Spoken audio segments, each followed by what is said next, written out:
following is a presentation of Main Street Media, your source for news, sports, and information on Main Street in Middle Tennessee.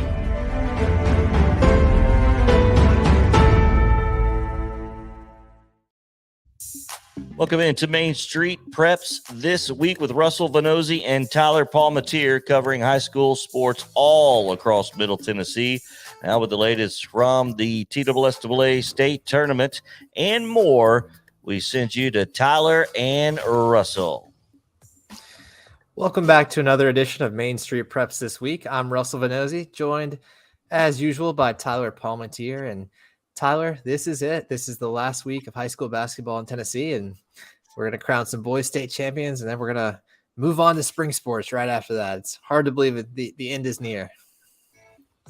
The end is definitely near. Yeah, this will be a fun week. I think all these fields look pretty fairly close, so we'll kind of see how that goes.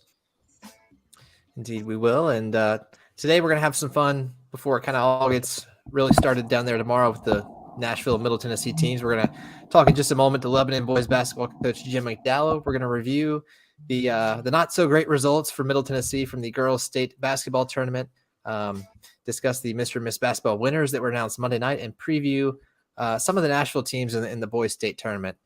Before we do all that, though, first up is Lebanon boys basketball coach Jim McDowell. His team enters the Class 4A tournament this week with a 28-6 record.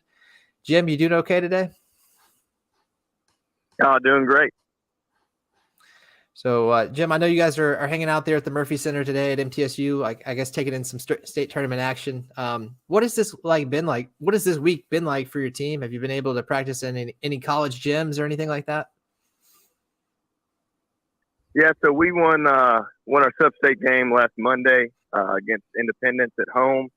You know, it was a special night for our team and our program. That was the first home sub-state game in 27 years, and it was a packed house. Biggest crowd we've had in that gym since it's been built, and we're able to do that in home. Was a special night. We took a couple days off, and then we did go down to Lipscomb on Thursday to practice, and then we went to TSU on Friday. Practiced the last 2 days at home and came on over this afternoon to try to get these guys in this over here in Murfreesboro in the state tournament. You know, just because of COVID and because of some different things, you know, I think only 3 or 4 of my guys have been to a state tournament game. So just wanted to kind of get them over here, get them acclimated, see what it's like. Right now, Milan and York are in a nail biter, and so they walked in the fourth quarter of that game and got kind of see what it's like. So we're excited to be over here. There's nothing like sitting on the sidelines and watching games in progress that kind of have nothing to do with you. It's kind of get to relax a little bit and enjoy the action. I'm sure that's nice. But Jim, you're a class of 2000 Lebanon grad, a former Blue Devil point guard. You're actually one of your group in 2000. That was one of the last groups from Lebanon to get this far, with the exception of that 2001 group. What has it been like to help get your alma mater back here? Man, it's been special. You know, I took the job 11 years ago at a time when our program wasn't in the best shape. Year before I took over, we were 7-21, and it's been a long road to build it back, to get it to where we are right now. But that 2000 year was special. We went 27-9 and made it to Murfreesboro, and we beat Antioch in the first round when they had Mario Moore and James Case, really good players. Got beat by White Station in the semifinals.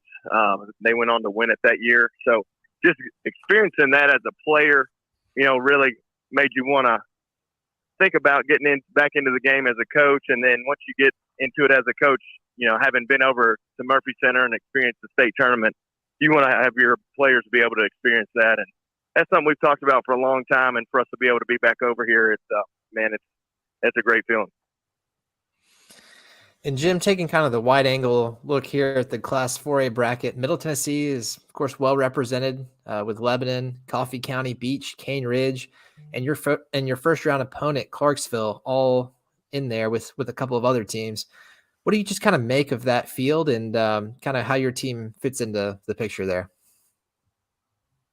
Yeah, I was actually talking to my good friend and legendary coach Bobby Luna on the way over here this afternoon. And, Beach, Clarksville, us, and Cane Ridge all would have been in the same sub-state last year, with us and Beach would have been in the same district, and then Clarksville would have been in our region in the previous 3A classification. So I think that just kind of shows that we play a good brand of basketball in Middle Tennessee.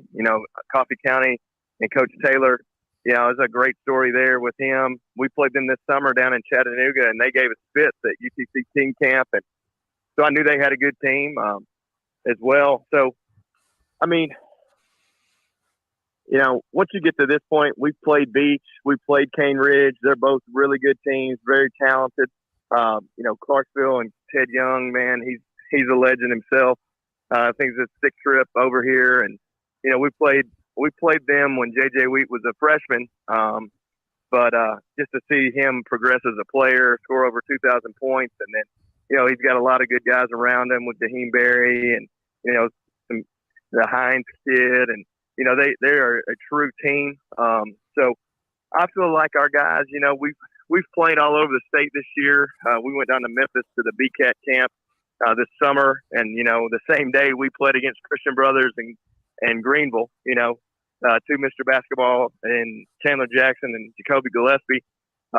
Played some Memphis teams. We went up to East Tennessee over Christmas to Gatlinburg and played up there. And I feel like all those games, and of course across the season, we played at Cane Ridge. We played Good Pasture, who was in the finals of their classification, along with our league with Green Hill and Cookville, and Wilson Central. Played Beach, that first round of the region, to a really close game. That our guys have been tested, and I feel like that gives them some confidence when we step on the floor. I think that they've embraced some big settings and some big atmospheres. And so I think that they're excited, and we'll be ready to go tomorrow. And let's dig into your team a little bit more here, Jim. First up, you got to talk about junior forward Jared Hall, who's got offers from Florida, Ole Miss, Tennessee, and several others. He leads the Blue Devils with about 21.5 points per game. How critical has Jared been to all of your success this year, Coach? I mean, he's a special player. He's a guy that's, I've been, coaching her around since he's been in 5th, 6th grade. He grew up as a guard and always had a very high level IQ, basketball IQ, saw the floor well, could score it. And he's just, as he's grown, he's still been able to keep those guard skills. He's gotten a lot stronger. He's been in the weight room. And so, he's a guy that can shoot the three. He can score at all 3 levels with the mid-range and then finish at the rim. Defensively, he's progressed some as far as helping us as a rim protector. And really one thing is, from a rebounding standpoint, he's had multiple games of, 12, 14, even 18 rebounds. And so when you got somebody that can go and get it like that, it hides a lot of, maybe deficiencies.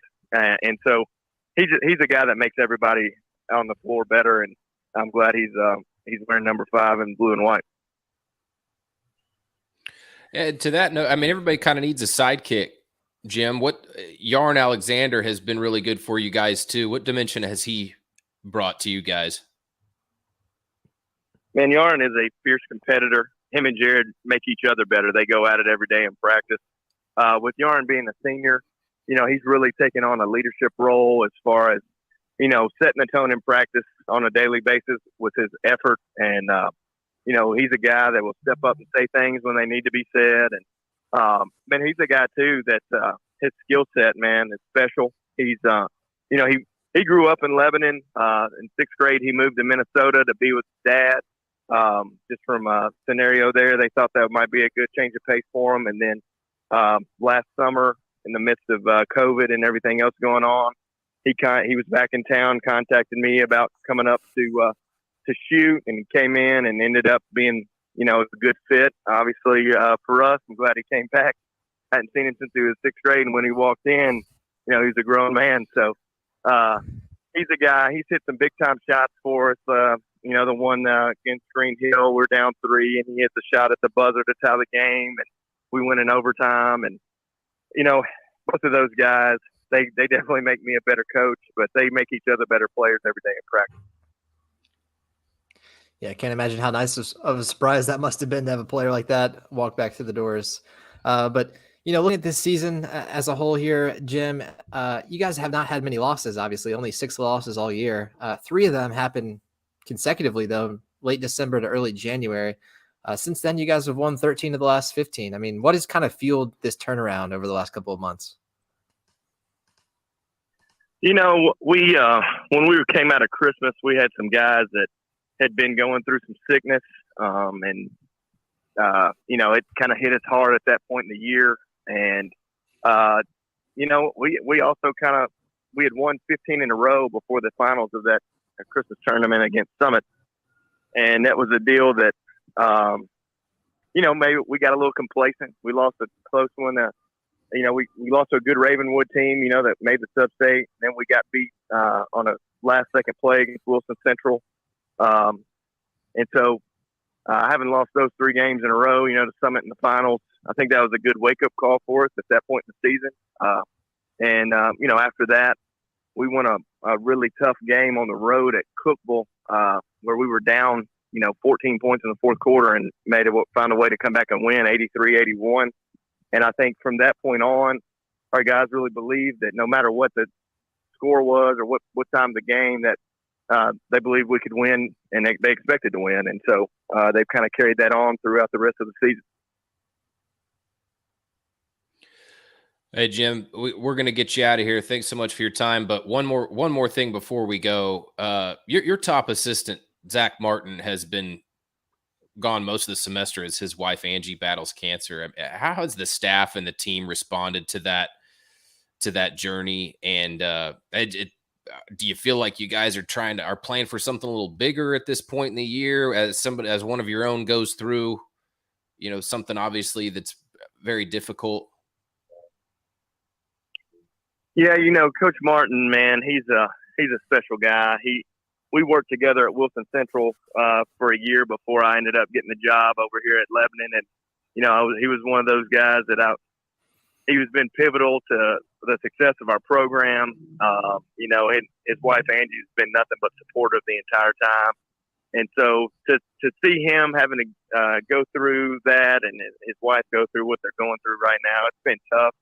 I mean, it's been tough, just from him being such a good friend, and to also just to see our guys respond the way they have to reaching out to him. And, just anytime he is able to be at practice, just them going up and giving them hugs and, constantly being on our minds. And, we were texting this afternoon, and he was just talking about how tough it was for him not to be able to be over here.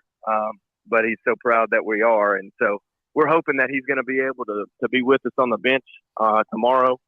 I do appreciate you asking about that, because that's definitely been he's a big part of our program, and that's been a big piece and big thing for our season. Also, our guys just kind of realizing that, putting it in perspective, that there's a lot of things that are bigger than basketball, but at the same point in time, kind of using that as fuel and motivation.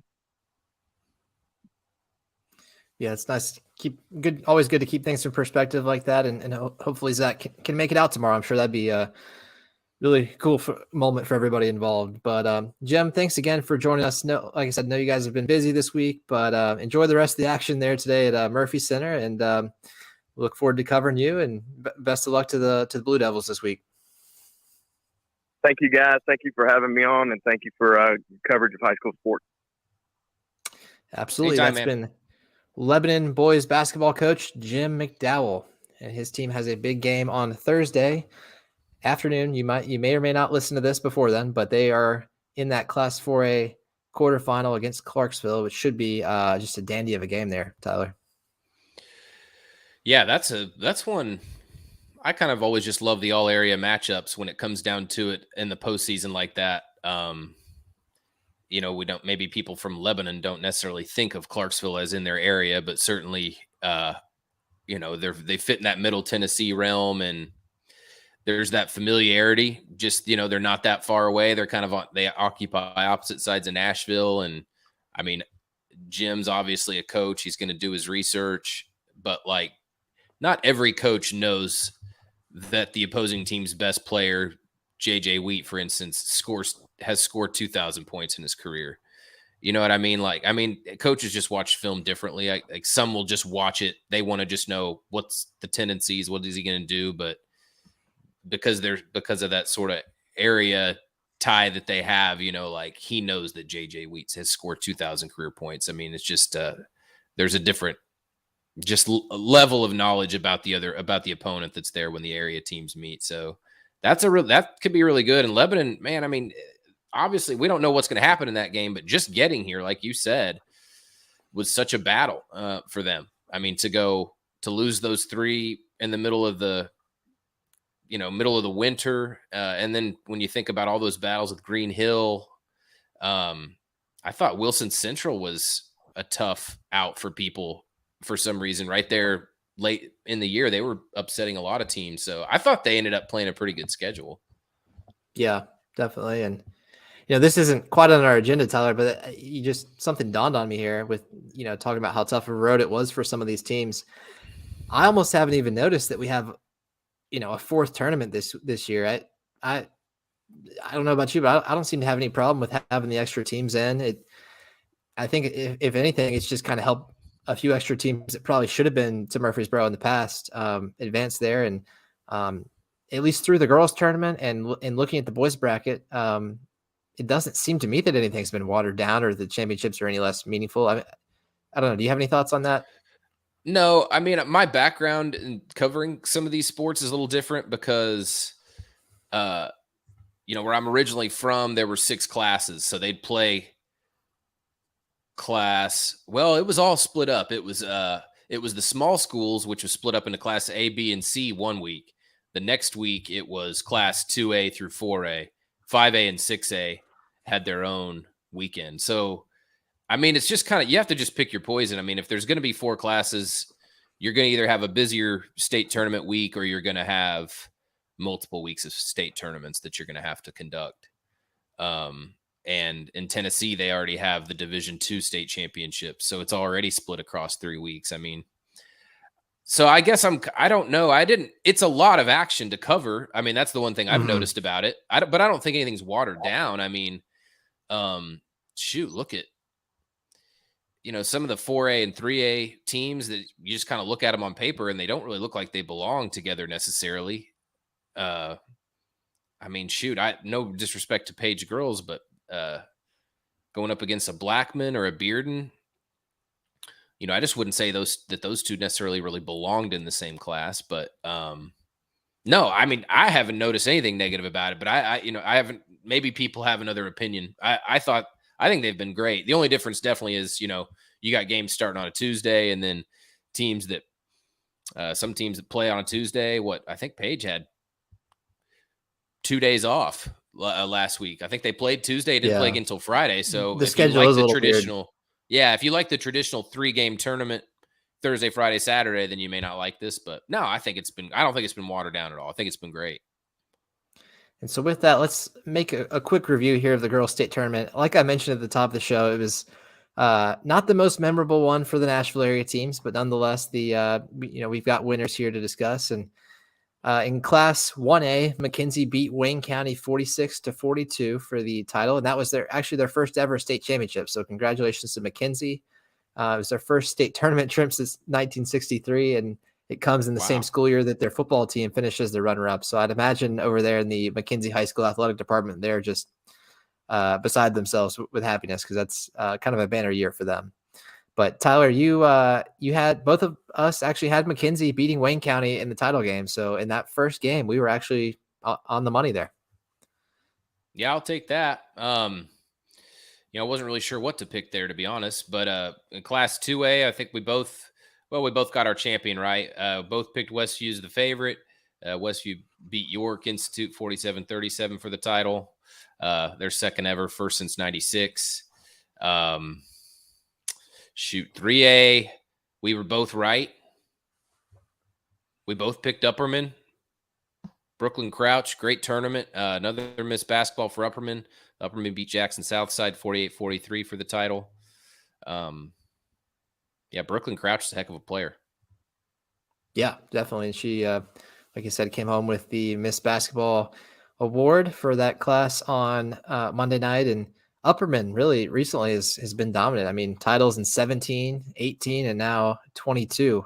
Quite a good run for them. And we both had Paige as our dark horse. And of course, that didn't quite work out. And, I saw that Paige lost to Jackson Southside, I believe 49-46 was the score. And Tyler, that was just a hard one to watch. That second half for Paige, they had 9 points in the third quarter and 9 more points in the fourth. And that was not enough to get it done.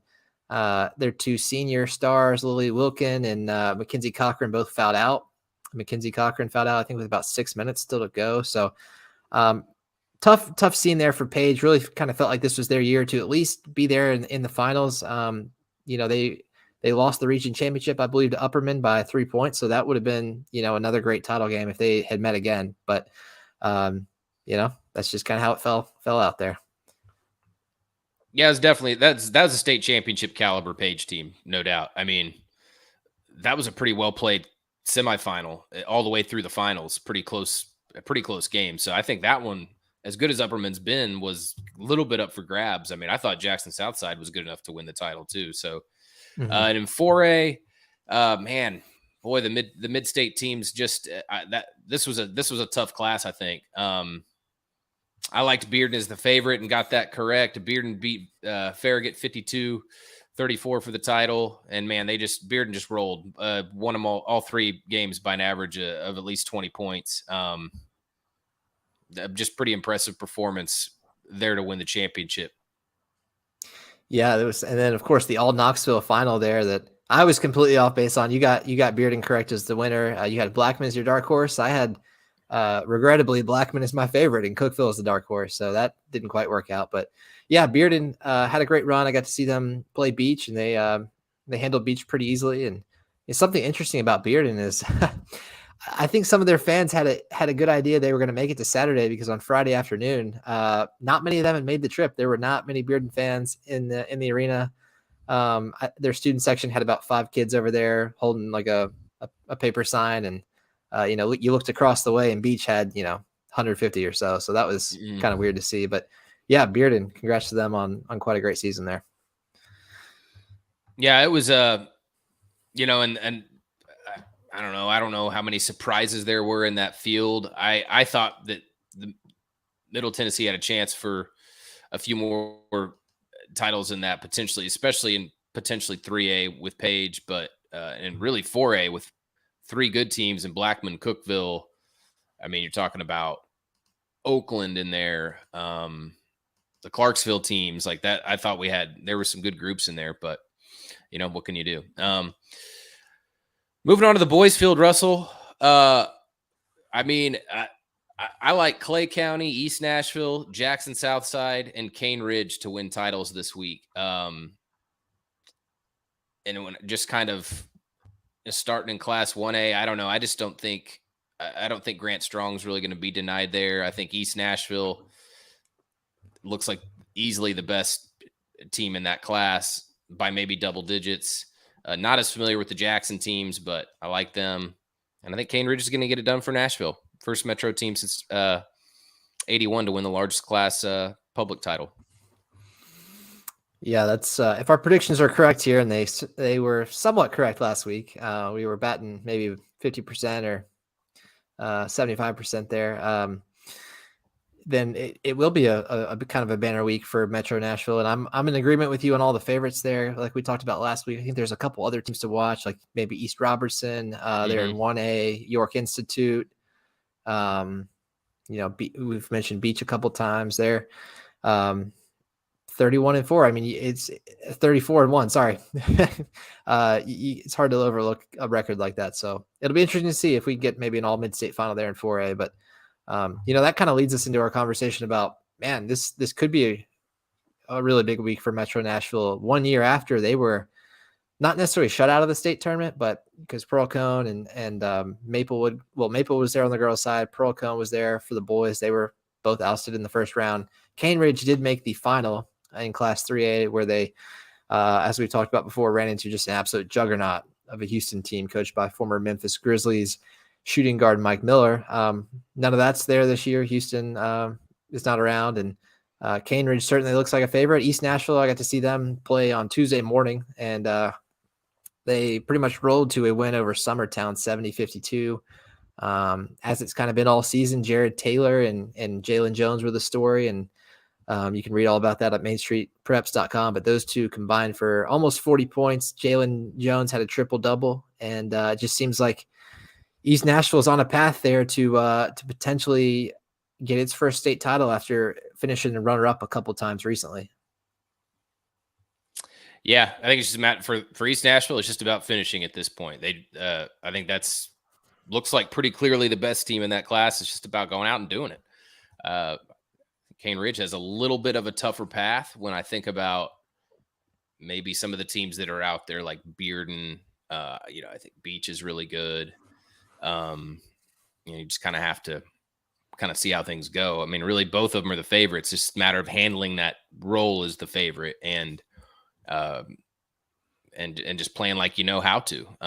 I think both of them have played some of their best basketball over the last month or so. I mean, kind of just cakewalked into the state tournament, which is not easy to do.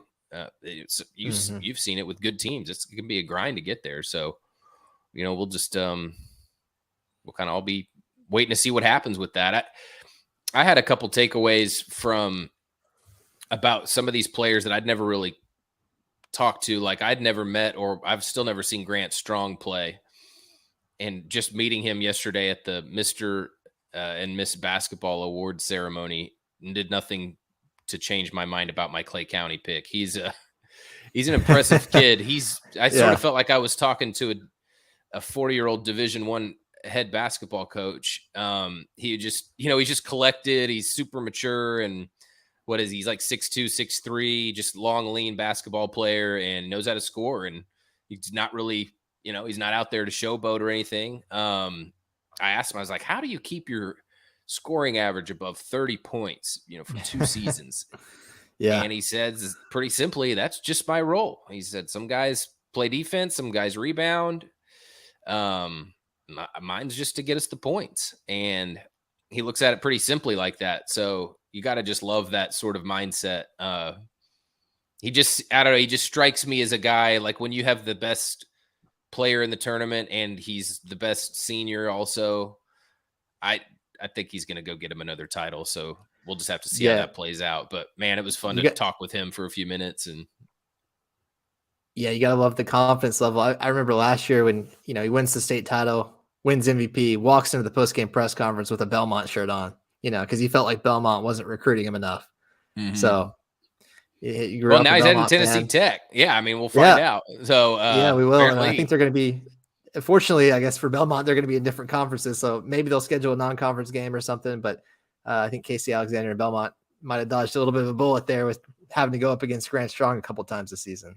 Yeah, that would have been funny. That would have been funny. He'd have plenty of people in his corner. His group of fans and family members and friends to get pictures was huge yesterday. I had to wait my fair share of minutes for them to all take photos and stuff. So yeah, really impressive guy. That was a fun night last night at the Mr. and Miss Basketball Awards ceremony. Got to talk to Jelani Cambridge from Innsworth, who won the D2 AA Girls Award, and Brandon Miller from Cane Ridge. Obviously, I spoke to both of them at the same time. They know each other better than I think maybe most people think. But I mean, it is the basketball world. They all, people know each other. But it was fun to hear them talk about each other's games and what they think of each other. I mean, they both have a high respect. Obviously, I'm kind of new, so I'd never seen Carly Weathers play, for instance. So talked to Carly Weathers for a little bit. She's just a super nice person and obviously an amazing athlete heading to Alabama. It's fun to see her and Brandon Miller side by side taking photos, both going to Alabama next year. And they those two actually have met. They met on a visit once. Not close friends by any means, but they're aware of each other. So it was cool to see. It was nice to see. Even talking to a couple of the players that came up short. Jared Taylor from East Nashville. That was not a guy that, I mean, I'm sure he would have loved to have won, but I think he knows there's a couple other trophies he could still go out and get this week in Murfreesboro. So it'll be fun to see how those things shake out. And just, I mean, think about that. There's a chance in a couple, well, maybe next year, or depending on how long Brandon Miller is actually at Alabama, that, potentially one of the best or the best men's and women's basketball player at Alabama are both going to be from this area. So if there wasn't already a lot of Alabama basketball fans around, I'm sure that could help with that. And just having the local ties there, that should be fun to watch. Yeah, no doubt. So, well, Tyler, if that's all you got on Mr. and Miss Basketball winners, I think that's going to do it for us today. But we've got a ton more coming this week from the boys basketball state tournament. And of course, next week we'll have, all the wrap up stuff, kind of putting a bow on basketball season on next week's show. So we look forward to doing that. And definitely stay tuned to mainstreetpreps.com all this week, and Main Street Preps on Twitter and Facebook as well. We'll try to keep everybody updated as much as we can on all the games. And we'll see you right back here next time on Main Street Preps This Week. This has been Main Street Preps This Week with Russell Venozzi and Tyler Palmatier, covering high school sports all across Middle Tennessee. Check them out online at mainstreetpreps.com. Main Street Preps This Week is a Main Street Media production.